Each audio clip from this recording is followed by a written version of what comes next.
Start no stuff, won't be no stuff. Won't start no stuff, won't be no stuff. Boy, when I tell you, Sutton has had enough of Miss Dorit, okay? This episode, literally, whoo. Y'all, Real Housewives of Beverly Hills, let's go ahead and get into this episode. It was white on white crime, which I love. I love when the rich white women get into it. And honestly, even though it seemed a little harsh what Sutton was saying, and we really think about it, Sutton really ain't even really digging in really like that in comparison to what we've seen on Real Housewives in general. When we talk about shade throwing, this is what we came here for. But obviously on Real Housewives of Beverly Hills, they're not just known for just like, throwing, palm trees type of shade, They give a little, eucalyptus plant type shade. But Miss Dorit said, I'm gonna throw the whole side of Venice Beach palm trees over at Dorit because I'm sick of it, okay? And everybody else was just at the table like, my name Bennett, I ain't in it, okay? But hey, did I even introduce myself? What's up? Your girl G here. Welcome back to my channel. I appreciate you for tuning in. Like I said, you guys, we are going to be getting to Real Housewives of Beverly Hills. So if you're new to my channel, hey, how you doing? Hey, how you doing? Hey, what's up? Drop down in the comments, let me know where you found your girl from. I'd be interested to see like where the newcomers be finding me at, because I'm gonna start adding more shorts and also more TikToks. Although it's so crazy because everybody else is like just so huge on TikTok and I'm not. So I guess I'm gonna start having to add some of the stuff there so we can start growing the juice box crew up over here, okay? But everybody else who's already is a part of the fam, the group, the crew, okay? You already know what to do. Make sure you hit that like button, drop a like in the collection plate, okay? Don't you come up over here being disrespectful like that, all right? So Real Housewives of Beverly Hills. Did I say Beverly? Ooh, talking too fast. My brain can't compute. My tongue feel heavy. Lord Jesus.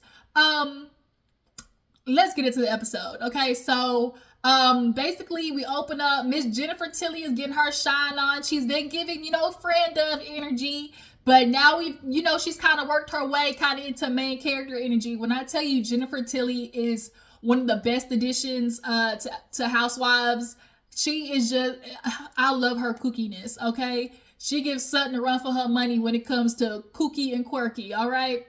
So she is throwing a real wealthy white woman, event called Caspian and Caviar. And Caspian really is, from over there in Paris, Atelier. And basically that's where all the rich folks go, overseas after going to, all of the haute couture, the haute couture fashion shows and everything like that. And so basically, Tilly was saying, the who's go over there and, just eat real rich. And the Caviar, she don't know what the name is. She just picks the most expensive one. I said, that's my kind of girl. I ain't even got to ask you what the name is. Just give me whatever's on the top shelf. Just give me whichever one is the most expensive because I got it like that. I just wish, Lord, it just must be real nice, especially in this economy. In this economy, to be able to not even have to look, just tell somebody, just give me whichever is the most expensive. Okay. But so she's meeting up with Sutton. Sutton, comes and basically fills Jennifer Tilly in on, the mess that happened over there at Dorit's house. Sutton is on fire. She basically tells, Jennifer, at the end of the day, I went to that woman's house, flowers in hand, champagne in hand. Why the hell got me waiting in her lobby? And she said her lobby. Her foyer with nothing, nobody, just me talking to myself and had me sitting there waiting for 30-40 minutes. And then she comes down and then she starts with the drinking BS. And when Garcelle basically asked me about my drink, Dorit, and as Sutton's telling the story, they're doing like the flashbacks, and she's like, Garcelle asked me that, and so then all of a sudden Dorit, starts ask Garcelle, did you really just ask Sutton if there was alcohol in it? And Jennifer was like, well, what did you say? Then they played the flashback, and it was like, Dorit, you are just such a okay. And so Jennifer's like, oh. And so she's like, are you guys going to be okay? And at this point, Sutton has had enough, all right? She is letting it be known, this episode, I'm coming for that ass, all right? And so Jennifer's like, well, have you guys spoken? Like, did it end okay? She was like, no, because after that, like, I left. I'd had enough. You already had me waiting. You were being rude. Like, no, I didn't had enough. So Jennifer is realizing, like, oh, this is going to be the first time y'all see each other, at this event. Okay. Okay, well, let's see how this goes. So after that, there was Erika. She was on the phone talking with somebody about her, because she's redoing her house, y'all. So her house / rental, whatever, her humble abode. And so then we get to Miss Bose. Y'all, Bose is still on this plan to do potentially IVF with Keely. I'm sorry, y'all. I done told y'all. My antennas is up when it comes to Keely. Your antennas. Because at the end of the day, Bose, I get it. You're like, everybody's asking questions, like, and she understands it, because at the end of the day, Bose is a smart woman. And so all the questions that everybody else is asking her, trust and believe, Bose is asking herself those same goddamn questions. It's just whether or not she's going to either listen to common sense, listen to herself, or allow her emotions to override and live in her love bubble like Miss Teresa Giudice, all right? And in this situation, she's like, I know I love him. And I was like, Bose, that ain't the problem. The problem needs to be understood. Does he love you? Okay? Does he love you? Because to put your life on the line for niggas that you don't even know if, loves you, come on now. And so she ends up real rich bitch base, having the doctor fly to her and her whole team. And she killed me. Buzz was like, I don't leave my house. She was like, my waxer comes to my house. My nail tech comes to my house. So guess what? My doctor finna come to my house. And I was like, I can't be mad at it. Shoot. People pay for convenience. If I had the money, I'd pay for convenience too. So the doctor gets there first. She's explaining to the doctor her history, medical history. Keely arrives or whatever with his widow's peak hairline. And basically, she explains to her, the risk, especially after her not only having complications when she was younger, but the fact that you are older. I think she said that she's 48, if I'm not mistaken. So she's saying, like, after 45, the percentage is like 2%. It may not be zero, but it's low. And, Bose understands, like, it may be, a slim chance in hell, but I at least need to get the information so I can make a decision going forward. And so they go upstairs, they do the little sonogram or whatever, and they end up counting 4 like egg houses or whatever, or 4 eggs within like the house of the ovaries or whatever.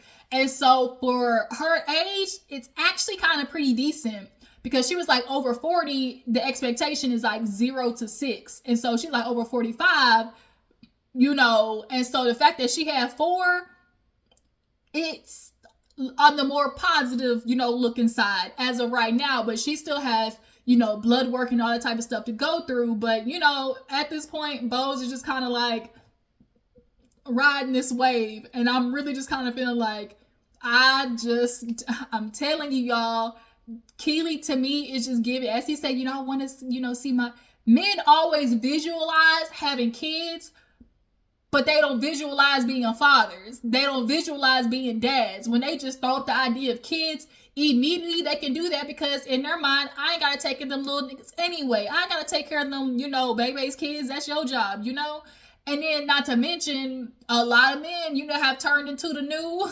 they done turned into the new gold diggers, okay? We ain't got to keep spouting off the names. Miss Lindsay, okay, from The Bachelorette. Miss Lindsay, Miss Kelly Clarkson, okay, Mary J. Blige, okay, to name a few. Britney Spears, hell, Kevin Federline, they sons just turned 18 not too long ago, so it's time for him to get a job back. So the women's has been having to pay for the dudes sitting back. Oh, real big check over there, girl on HGTV, having to pay like 2 of her exes some money every month. These niggas is looking for a woman who is established, have a baby with her, and then they want to play that game of wanting custody and all this and that and needing, spousal and child support, all of that. So like I said, and then it's really just the idea also too of like this fantasy of like, oh, we're a power couple, we have this dynasty type relationship, and it's just kind of like,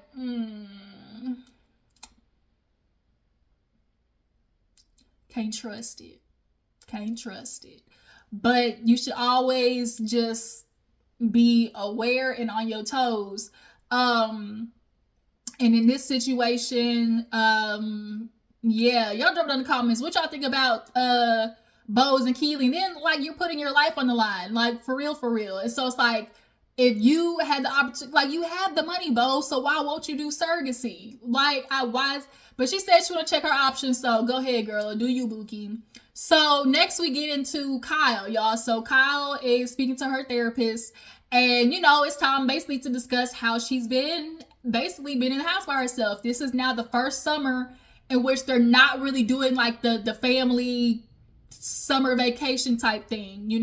Portia went on that vacation with Mauricio to Madrid and Mallorca. Now, the people who really know, the rich people, when they vacation, they go over there to Madrid, Ibiza, over there, kind of like that Greece area, because they party over there, all right? They gets down over there.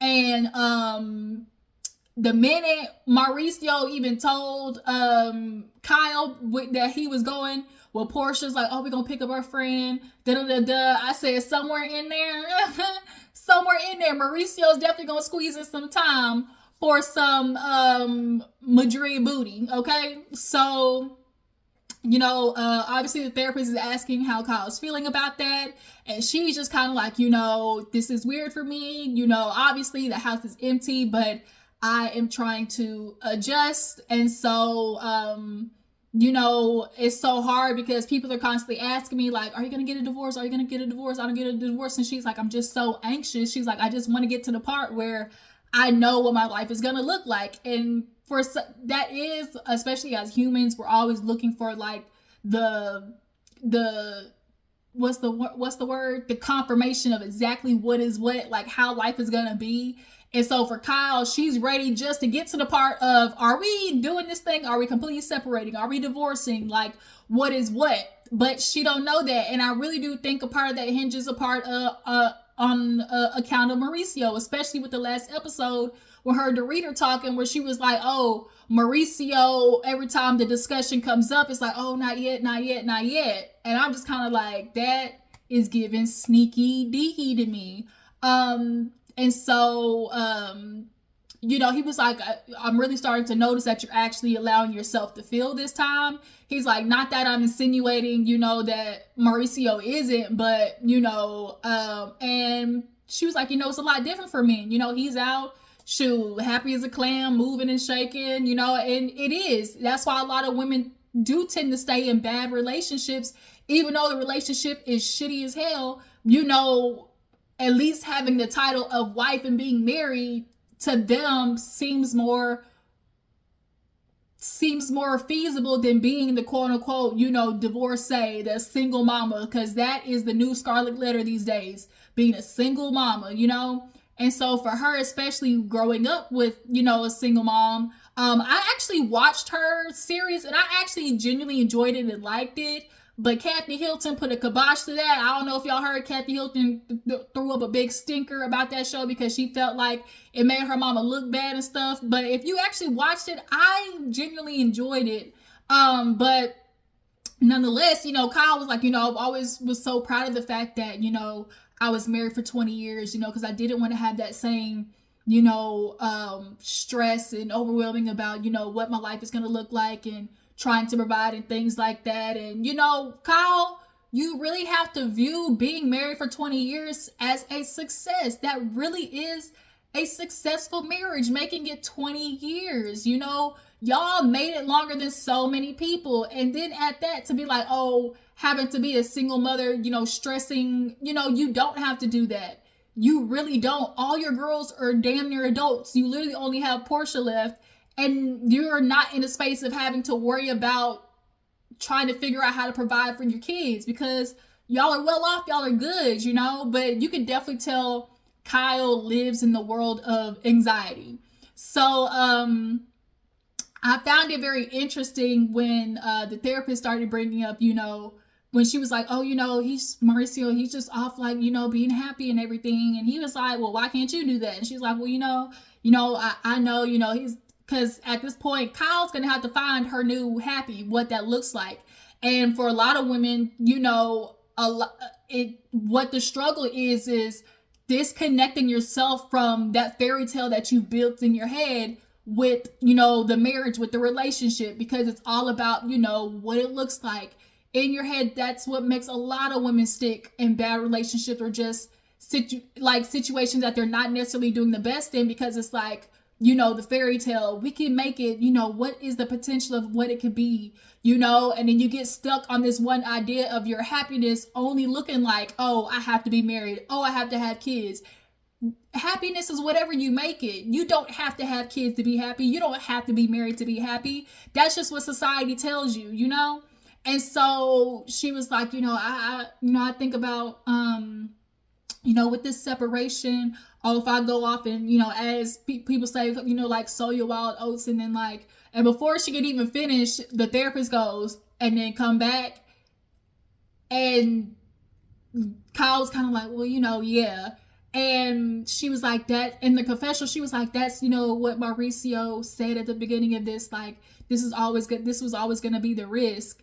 And I was kind of like, so Mauricio be like, you know, basically there's always going to be a risk. And I wonder what that conversation was like and who introduced the separation. Because at the end of the day, it's given, like, she told Dorit, like, the plan was for them to be separated for 6 months and then come back. And so at this moment in time, Kyle's still stuck on the comeback part, but Mauricio's actions ain't giving, you know, working to come back. That's why Kyle was so surprised when that nigga started buying furniture for that goddamn apartment, you know? So then what else was it? Not to mention, what also was it? He was talking about coming back, and then it was something else that she said, and I was kind of like, that's given questionable. It was going off, sow your wild oats and come back, and then what else was it?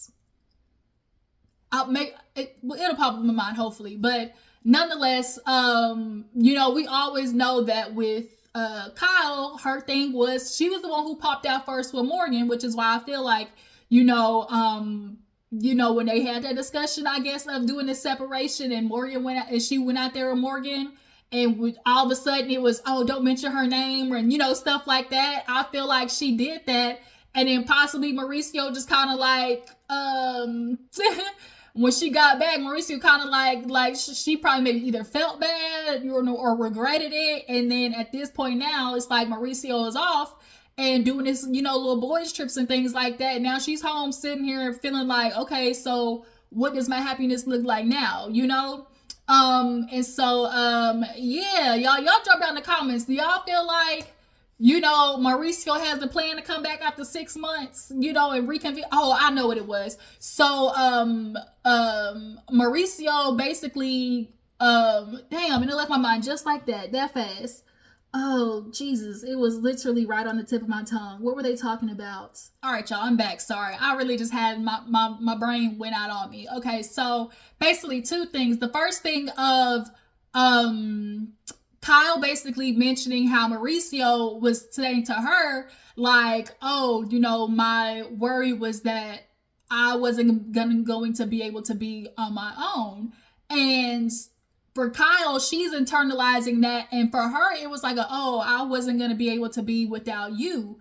And since he didn't kind of necessarily say, oh, his fear was not being without her, all he said was like, oh, you know, his fear was like, oh, I was scared of, you know, not being able to know if I'm gonna be on my own.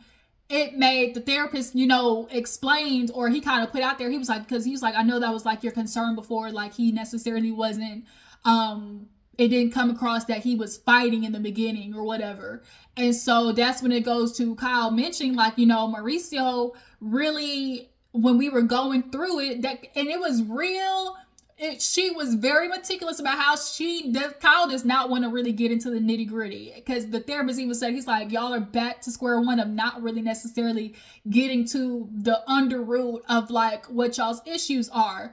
And we can all imagine, most likely, probably what those issues are. And for the fact that Kyle was saying, when we were struggling going through it, it just seemed like Mauricio was just waiting for me to get over it, instead of fighting and be like, no, I want to work on this with you. Like, we're going to fight. Like, I'm going to do whatever I can. And it's giving real typical male behavior, where it's like they F up, they know their woman's pissed off or whatever, but, you'll stop being mad after a while. I'll buy you a gift. That's why everybody was questioning, was that a ring, or was that a cheat ring or a cheat car or whatever? Last season, everybody was at the table showing off or telling what they got after they niggas fucked up, So it's just kind of like, it's given, Mauricio was just expecting Kyle, in the essence of like a separation, to get over whatever the hell was the problem. But then also at the same time, for Kyle to feel like, it was a thing of like, either, he didn't want to fight for me, or he did and didn't know how to, but either way, he didn't do it. Kyle, these niggas be saying it out here. When a man will, he will. Like, when he want to, he will. That man didn't fight for you for a reason, Kyle. The separation is happening for a reason, Kyle. And I know that's hard for you to take in, and maybe Mauricio does want to go off and do this whole thing of like, oh, let's just take 6 months apart and we'll come back together. Yes. Girl, this whole time, in these 6 months, Mauricio is over there stashing all his estates and assets over there in offshore accounts. And girl, you need to start figuring out what the hell your signature and name. I never guess. She said, Mauricio just tell me to sign stuff. You need to start figuring out what the hell your name is on right now, okay? But y'all drop down in the comments. Do y'all feel like part of the issues that Kyle and Mauricio is having, because they're not really getting into the nitty gritty? Also part of what men do a lot of the times, as the therapist stated, really kind of running away from their feelings, especially in the midst of divorce, because, they were married for 20 years, and a lot of men describe how, after divorce is so hard for men and don't nobody care. But the thing is, y'all don't really work through y'all's issues. Y'all go off and start doing exactly what Mauricio's doing. Y'all feel like y'all gonna fuck y'all way through the pain and not deal with it. Y'all gonna, entertain multiple women through the pain and not really have to address the mess and the mess and all the stuff that you created back at the home front that you got back at home, So yeah, you guys, y'all just drop down in the comments. Y'all feel like this is the end for Kyle and Mauricio? And as Kyle said, I'm starting to feel like I really need to prepare myself to move on.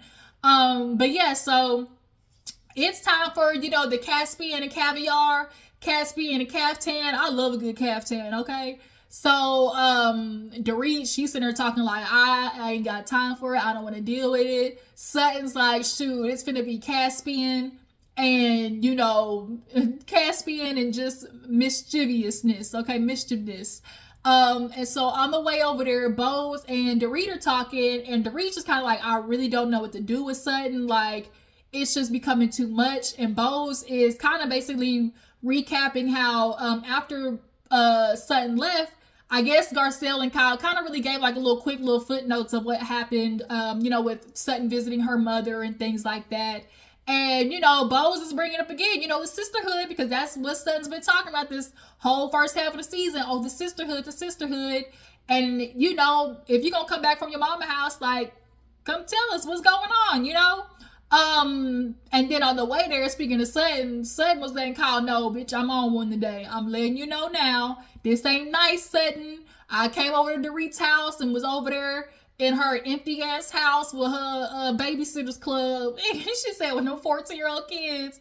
Sutton said today ain't the day, all right? If that hoe breathe wrong next to me, I'm on it. Sutton's at that space of aggravation with somebody where you just don't like somebody so much that no matter what they do, it pisses you off. Like, the person just annoys you that much. Like, anything they do, bitch, you can stub your toe and I'll be like, it's because your ass was walking wrong, ho. Like, just that's where Sutton is at. So, Everybody's showing up, got their pretty caftans on. To me, Garcelle's was just a little mute. You know, I was expecting a little bit more of a luxuriousness of the caftan. It was giving very, plain. I enjoyed Erika's. I enjoyed Bo's. I just did not like the earrings with it. And then here come Dorit. Dorit don't never want to follow no goddamn, specifications of a party. She don't ever want to follow a goddamn thing. And then sit there and tell a lie, oh, I didn't know it was caftans. Really? But then she knew, but because the minute she said her confessional, oh, well, I didn't read it, right? Well, it's okay because I don't really like caftans anyway. Bitch, you don't like wearing caftans, so you wore a dress that was about as close as you was gonna get to it, okay? So everybody's coming in, saying hi. Faye Resnick is there. Erika was sitting down and Faye was like, oh my God. And she was looking at Jennifer Tilly's jewelry. She was like, have you seen this? Erika was like, yes. Erika was like, every time Miss Tilly come in, Erika's eyes is darting to see what this rich bitch got on and what this rich bitch got today. All right. Erika miss living that glamorous lifestyle. So, speaking of glamorous lifestyle, Sutton, in her confessional was like, I don't want to say anything about poor Reed. I said, not poor Reed. Not poor Reed. She was like, I don't want to say it, necessarily, but, there's certain ladies in the group where, she could be a little envious of a lifestyle that some of us have. And I was like, maybe that could be true. So Sutton comes in, sits down, and orders a water. And so Dorit was like, oh, is that because of our little, tit for tat the other day? And Sutton was like, can I not just order some water? And so Dorit kind of was like, oh, okay, I see what Sutton we get today. And she was like, I cannot not just drink water. Like, leave me alone, Dorit. And at this moment, this is where Sutton gets back to her. Let the mouse go. Let the mouse go. So, everybody's sitting down, cute little conversations or whatever. We find out that Jennifer Tilly's actually part Asian. Okay, her daddy was Chinese, but the minute she said it, I saw it in her face. Like, okay, I see a little bit. So, Sutton asked Boz, how many people do you have in you today? And Boz was like, the fuck? What you mean? Like, bitch, I'm only one person. What the hell? And so Sutton was like, oh, I'm just asking because Dorit was basically asking me, which Sutton am I going to get today? And so Dorit was like, that's why you're asking that question? And finally Sutton just got to it. She was like, you know what, Sutton? Like, you know what, Dorit? Here's the thing. Jennifer Tilly messy ass talking about ding, ding, ding, ding, ding. Everybody quiet. Sutton was like, I didn't need it, but Jennifer Tilly need everybody to shut the hell up so she can be messy and listen, okay? So, she basically, Sutton goes in on Dorit with the, I came to your house, brought some nice flowers out of my own garden, brought some champagne, okay, and you had me waiting in your lobby. Everybody said, not the lobby. She's like, well, shit, wasn't nobody in there, so it was given lobby. I wasn't even greeted by a roach, okay, and you had me waiting, then I get there, and then you say that, stupid ass, comment about, Sutton was, she's like, then you took my purse. She was like, oh, God forbid, a little humor, he. Sutton said, I keep. Garcelle busted out laughing. So then, after that, Sutton was like, then I order a drink and then you make the joke of like, oh, you're asking, is there alcohol in it? And she was like, after the shit that you did last year, like, I'm not taking it. She was like, what did I do? And I'm like, Dorit, I know you're going through a lot, Miss Mamas, but you really can't not remember the shit that you started last season with Dorit and with Sutton. And what Dorit keeps doing, I noticed, is keep trying to pull Kyle into the shit. She's like, oh, so I was just the only one. And she was like, well, no. She was like, Kyle, one, apologized. And Dorit's like, I didn't apologize. When they do that playback, y'all answer me this. Did that seem like an apology to y'all? Drop down the comments.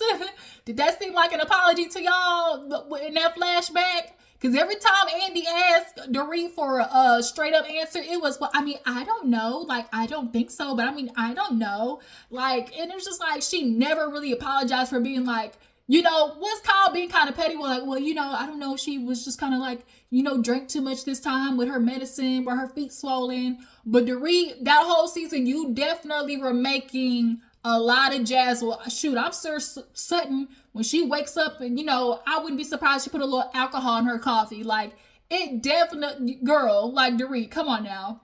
So for you to kind of be in this moment of not really understanding why, and Sutton was like, she knows what she's doing. Like, and Dorit, you do. And I would have, you can't really get the benefit of the doubt, especially with the fact that confessional, when you were being slick and mentioned, oh, well, Kyle and Garcelle, y'all running after her, make sure you don't forget her drink. And it's like, oh, okay, so yeah, bitch, like, okay, we see what's happening. So, basically, she was like, I'm not doing this with you, Dorit. So, I'm really feeling like you need to start picking on somebody, whose wallet fits. Everybody said, oh. Oh, Garcelle was like, uh-oh. And so, Erika piped up, because, Erika's been like kind of low-key feeling a certain way about Sutton this season. And so she's like, oh, so you think you're bigger than Dorit? And she was like, I think my wallet is. I said, ooh. Boom. Yeah.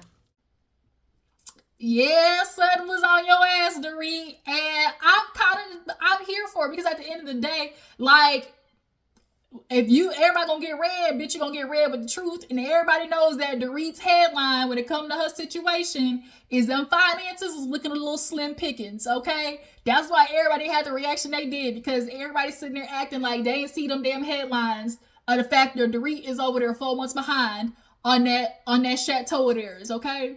So now Dorit's over there like, basically like say like, letting Sutton go off, Sutton's like, let it go. I'm done. Leave me alone. Like, enough. And so Garcelle kind of pipes up and was like, well, Dorit, like, would you mention that, is there a way you can apologize for that? And Dorit's like, okay, let's try. Sutton, if I did anything to, hurt your feelings or say anything, I apologize. Sutton was like, real sincere. So Dorit was like, any suggestions, Garcelle? And so Sutton was like, do you mean it? Are you sincere?